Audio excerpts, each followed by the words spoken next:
level still where you want it with the guys? Yeah, the energy's been great. I keep expecting there to be a little bit of a letdown practice, and we haven't had it. I think that goes along with having a bunch of guys that love to play football and are passionate about it. They enjoy being out there and practicing, and when you love something, it's easier to go harder. Um, it was good today. Um, some good things today, some things we got to clean up, but that's kind of the point of doing it. The scrimmage type situation today out here? Yeah, we had a kind of a situational scrimmage, put our guys in different situations, and we need to handle that better. I told the guys sometimes we practice so fast that it's easy to just be focused on the rep and not the game situation. So we're going to keep putting them in as many of those situations as we can, so we make the right decisions. We need to have a smart team, not just a talented team, and I think we have a lot to learn from today. What's an example of that, Scott? We started out with two teams, and one team had the lead, trying to run out the clock. The other team had timeouts. And we ran offensively, let the ball go out of bounds to stop the clock. We need to keep it inbounds, going faster in the 2-minute drive when the other team gets the ball. We had too many penalties today. It was great for us. We had a Big Ten crew out there today, and they did a great job for us. But some of the little things that you kind of gloss over in practice are going to get called by a Big Ten crew.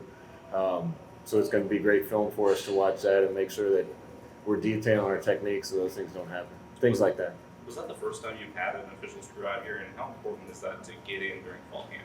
We have officials all the time at practice. Usually it's local guys that are high school refs and smaller college refs, and they do a great job for us too, but it's great to have the Big Ten crew here.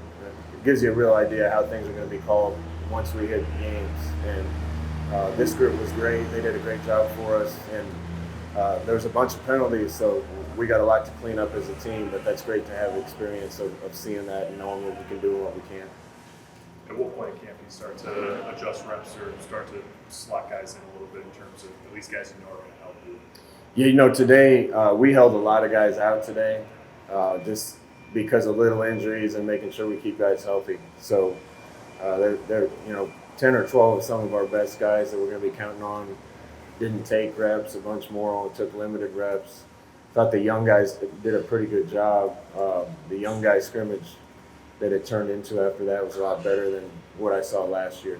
We're going to go about 3 or 4 more days of practice and then kind of start turning our attention to first game. And at that point, we'll have to divide into offense, defense, and scout teams, and we'll have to make some decisions then. Scott, on the offensive line, are you guys improving at the rate that you had hoped here at camp? Yeah, Coach Austin's a great coach, and he's always going to get his guys right. We still got a couple guys trying to nurse themselves back from injuries that I think will help.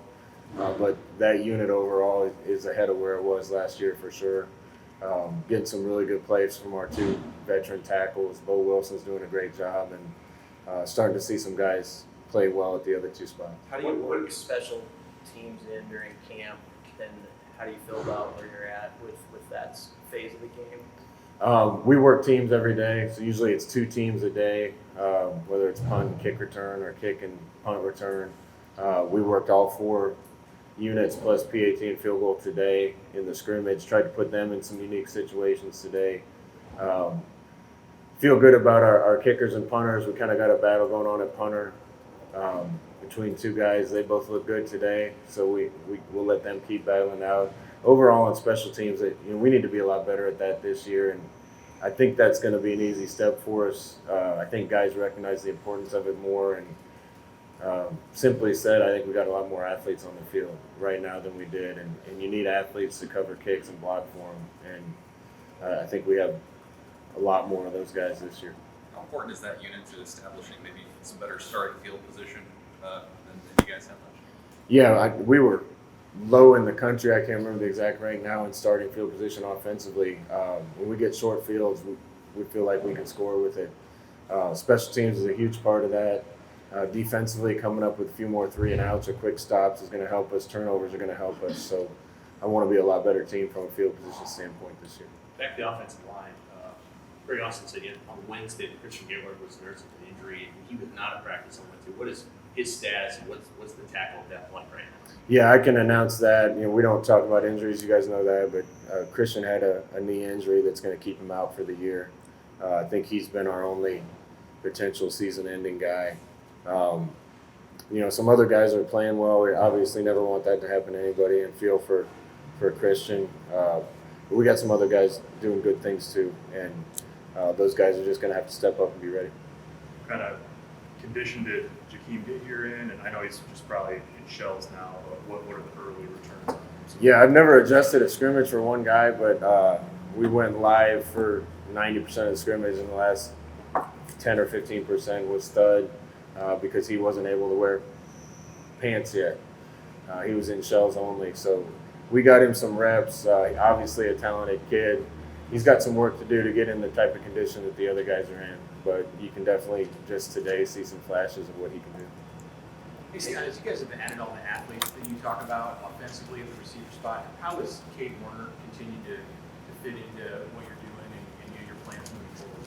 Yeah, Cade's one of all of our favorite guys. Comes to work with a smile on his face every day. Really smart, knows all the receiver spots, a guy we can rely on. He's been nursing an injury the last few days. Nothing serious, should be back. But it's given some of the young guys a chance to get reps. Today he didn't practice, JD didn't go, Wandale didn't go, Conovi didn't go. So we had quite a few receivers that weren't out there today, and that gave a lot of the young guys a chance to get some reps, and some of them took advantage of it. How's Miles Jones? How much good is a healthy camp done for him, and what can he give you when he is? Yeah, Miles had a good day today.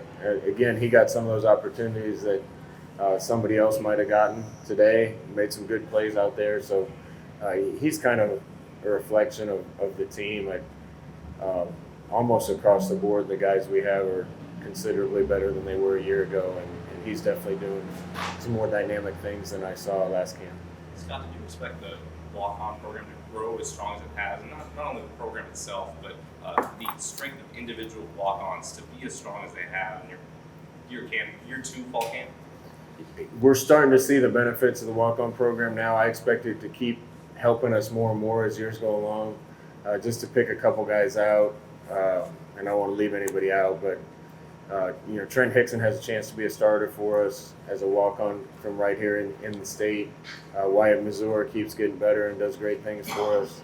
You guys heard a lot about Luke Reimer as a new freshman walk-on that came in and has really caught some of the coaches' attention. He's a little banged up right now, so didn't go. But and there's a lot of other guys. I don't want to leave anybody out, but we're starting to not just get depth from the walk-on program. We're starting to be able to identify some guys that can be guys to help us win games and potentially be starters for us. And that's the way Nebraska was when I was here, and we want it to be that way again.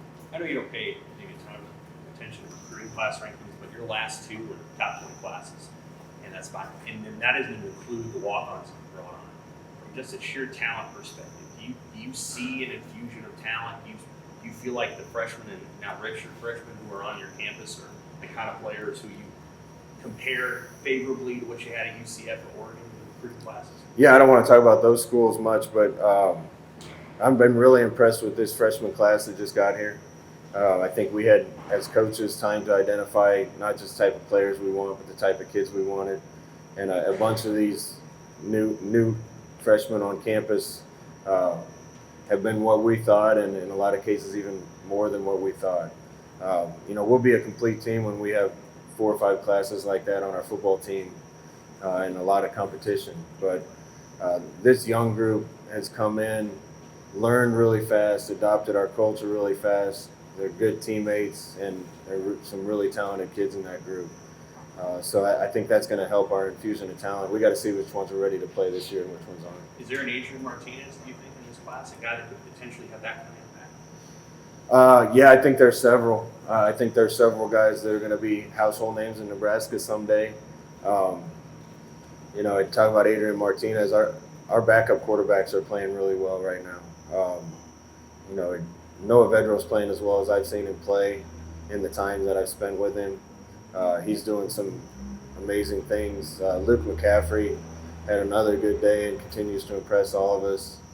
Bunchy's gotten better. Matt Masker's playing well. So that position in particular, again, I think is an example of the whole team that there's improvement across the board that should help us from a frontline talent standpoint, but also from a depth standpoint. How was Adrian in today's scrimmage? How would you characterize his performance?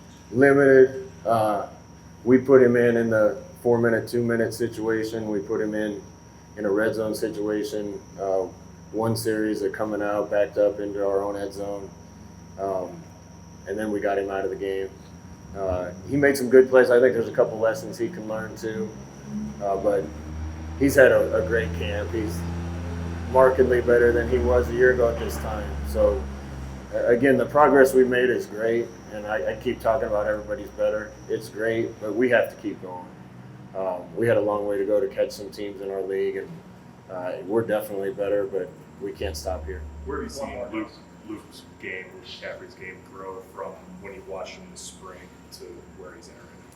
I think McCaffrey's understanding the offense is elite, honestly, for his age, and being a new freshman. He had spring ball to work with. I think he's faster than I expected him to be, and he throws it really well.